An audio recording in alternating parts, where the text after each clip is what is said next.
Lahiran Nabi Muhammad SAW. Nabi Muhammad lahir pada hari Senin 12 Rabiul Awal tahun Gajah di Mekah.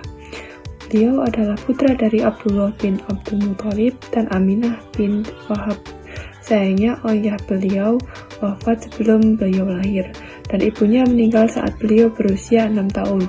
Setelah itu beliau diasuh oleh kakeknya Abdul Muthalib hingga usia 8 tahun, kemudian oleh pamannya Abu Thalib. Pada masa remaja dan dewasa Nabi Muhammad. Pada masa remaja Nabi Muhammad dikenal sebagai pribadi yang jujur dan dapat dipercaya sehingga mendapat gelar Al-Amin. Pada usia 25 tahun, beliau menikah dengan Siti Khadijah dan binti Khuwailid, seorang janda kaya yang terpikat oleh kejujuran dan integritas beliau. Dari pernikahan ini, beliau dikaruniai 6 anak, termasuk Fatimah yang kelak menjadi ibu dari Hasan dan Husain. Penerimaan wahyu dan akal dakwah. Pada usia 40 tahun, Nabi Muhammad SAW menerima wahyu pertama dari Allah SWT melalui malaikat Jibril di Gua Hira. Wahyu pertama ini adalah perintah untuk membaca dengan nama Tuhan yang menciptakan. Setelah menerima wahyu, beliau mulai berdakwah secara sembunyi-sembunyi kepada keluarga dan kerabat terdekat.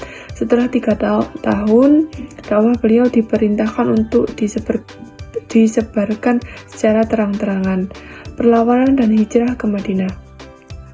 Dakwah Nabi Muhammad SAW menghadapi perlawanan keras dari kaum Quraisy yang merasa terancam dengan ajaran baru ini. Setelah mengalami berbagai tekanan dan ancaman, beliau bersama para pengikutnya melakukan hijrah ke Madinah pada tahun 622 Masehi.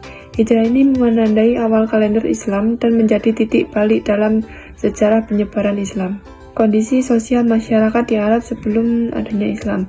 Sebelum Rasulullah diutus, terdapat beberapa kelas masyarakat di Arab, khususnya Mekah, yang paling dihormati adalah kelas bangsawan.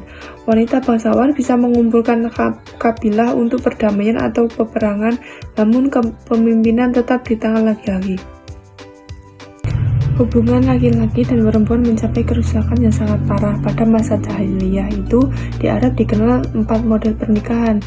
Yang pertama, pernikahan spontan. Yang kedua, nikah istibda. 3, poliandri. 4, pelacuran. Adapun kondisi ekonomi dari bangsa Arab sebelum Islam, yakni kemiskinan, kelaparan, dan orang-orang yang tidak punya pakaian merupakan pemandangan yang biasa di masyarakat Arab jahiliyah. Kesenjangan ekonomi sangat tinggi karena bangsawan sangat kaya dengan perdagangan. Riba menguasai seluruh kehidupan orang-orang Arab. Hal ini semakin mencekik kaum duafa yang terpaksa berhutang untuk menutupi kebutuhan hidup mereka. Orang-orang kaya, para pemilik modal, mereka semakin kaya dengan riba berlipat ganda. Sementara orang miskin semakin miskin dan terlilit hutang yang menggunung. Adapun agama dan keyakinan Arab sebelum Islam, banyak kebejatan dan amoral di masyarakat jahiliyah. Awalnya masyarakat Arab bertauhid pada masa Nabi Ibrahim dan Nabi Ismail. Sejak Nabi Ismail tidak ada lagi nabi yang turun dari kalangan mereka hingga 20 generasi.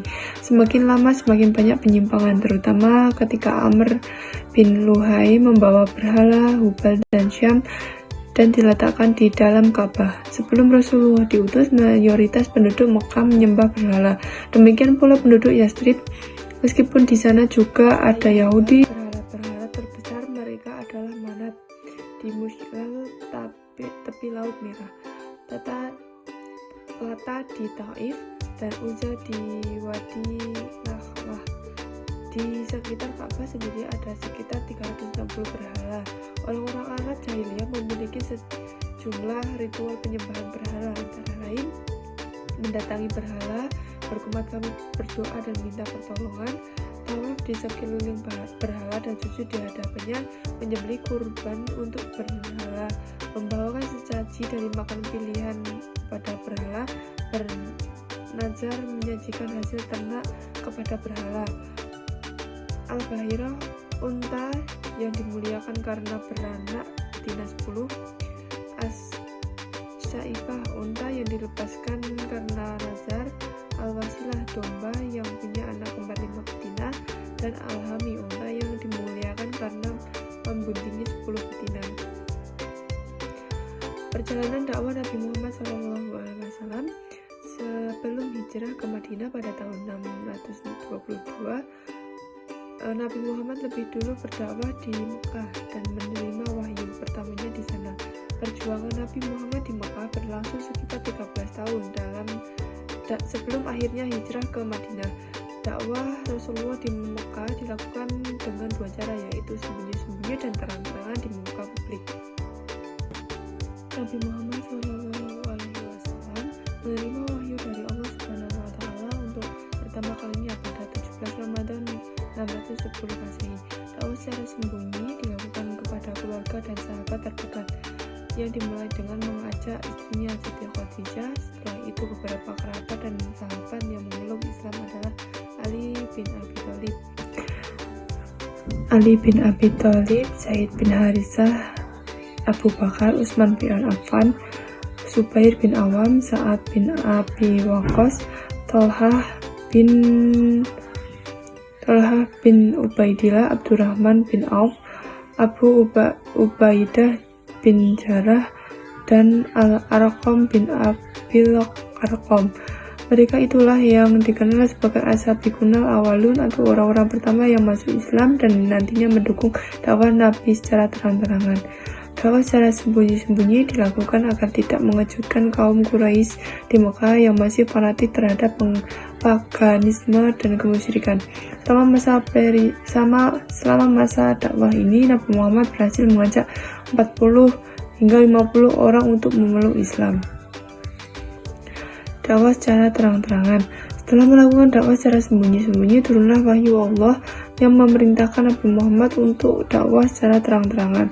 Dakwah secara terang-terangan dilakukan Nabi Muhammad secara terbuka di depan masyarakat Mekah. Pada masa ini, Nabi Muhammad mendapatkan banyak tantangan, terutama penghinaan dan ancaman dari kaum Quraisy. Tak jarang kaum Quraisy menganiaya dan melakukan tindakan kekerasan kepada Nabi Muhammad. Kaum Quraisy juga menganggap Nabi Muhammad gila karena menurut mereka ajaran yang disampaikan berbeda dengan ajaran nenek moyang yang telah dipercaya sejak dulu. Meskipun mendapat cacian dan hinaan, Nabi Muhammad tetap menyerukan Islam di tengah masyarakat Mekah. Tahapan dakwah Rasulullah di Mekah ini berlangsung hingga peristiwa hijrah ke Madinah pada tahun 622. Isi dakwah Nabi Muhammad di Mekah. Pada masa jahiliyah, masyarakat Mekah tidak hanya menyembah berhala, tetapi juga suka melakukan kemaksiatan dan berpesta pora. Selain itu, peperangan antar suku, pembunuhan, perampasan harta hingga wanita sudah biasa dilakukan sehari-hari. Inti dari ajaran Nabi Muhammad pada periode Mekah adalah pemurnian akidah. Adapun yang dimurnikan adalah ajaran tauhid Nabi Ibrahim yang telah banyak diselewengkan dan menimbulkan kesesatan. Rasulullah berusaha menghapus penyembahan berhala, patung, dan benda-benda yang dikeramatkan lainnya. Selain itu, mengubah kebiasaan taklid kepada nenek moyang dan meluruskan segala adat istiadat, kepercayaan, dan upacara-upacara keagamaan. Nabi Muhammad mengajarkan bahwa satu-satunya yang harus disembah seluruh makhluk Allah adalah Allah Subhanahu wa Ta'ala. Selain itu, Rasulullah juga menanamkan kemuliaan akhlak, menegakkan keadilan, dan menjunjung persamaan derajat. Pembentukan negara Madinah. Ketika Nabi Muhammad berada di Madinah, maka dimulailah babak baru dalam perkembangan dakwah Islamiyah. Nabi Muhammad dan para sahabatnya bebas untuk mengembangkan sayap-sayap Islam ke berbagai pelosok daerah dan berpusat di Madinah. Namun demikian, perlu langkah-langkah politik yang harus ditempuh dalam menyebarkan agama mulia sekaligus membangun peradaban yang baru. Di dalam berbagai literatur, termasuk kitab fikih sirah yang dikarang oleh Dr. Muhammad Said Ramadan Al-Budhi, beliau menjelaskan bahwa ada 3 langkah yang harus dilakukan Nabi Muhammad yang merupakan fondasi atau asas sebuah masyarakat yang baru, yaitu membangun masjid, mempersaudarakan di antara sesama orang muslim secara umum, dan antara kaum muhajirin dan kaum ansor secara khusus, membuat perjanjian atau dustur atau peraturan yang mengatur kehidupan antara sesama muslim, perjanjian yang menjelaskan hubungan antara mereka dengan orang di luar Islam secara umum dan kaum Yahudi secara khusus. Terima kasih, sekian dari saya. Apabila ada kesalahan mohon maaf. Wassalamualaikum warahmatullahi wabarakatuh.